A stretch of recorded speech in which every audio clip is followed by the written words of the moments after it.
Des marchés qui pulvérisent les records, hein, le S&P 500 hier, le CAC 40 aussi, Reda. Décidément, quand même, c'est un marché qui a envie de continuer de monter. Oui, tout à fait, hein, et cela est dû à la décision de la Réserve fédérale américaine. Sans grande surprise, la Fed a annoncé une nouvelle baisse de taux et visiblement elle devrait marquer une pause dans l'assouplissement monétaire.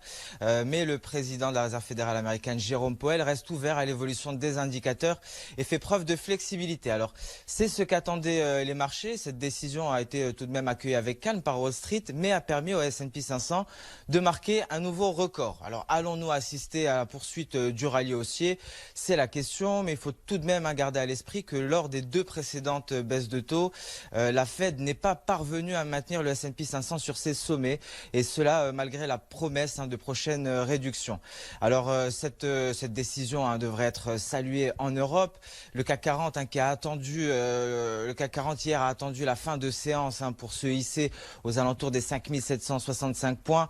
Il était porté notamment par L'Oréal, dont la croissance a été saluée par les investisseurs, mais également Peugeot, dont le rapprochement avec Fiat Chrysler a été officialisé il y a quelques minutes. Alors à présent, sur le marché d'échange, cette décision de la Réserve fédérale américaine a permis d'affaiblir le dollar américain. Cela a bien entendu entraîné l'euro-dollar à la hausse en direction des 1,1170, un niveau qui n'a pas été franchi. L'euro-dollar a légèrement retracé par la suite, et donc ce niveau des 1,1170 représente la prochaine résistance à franchir pour la paire euro-dollar. Merci beaucoup, Reda. On va retrouver Guillaume Paul justement pour décrypter cette nouvelle baisse des taux de la Réserve fédérale américaine.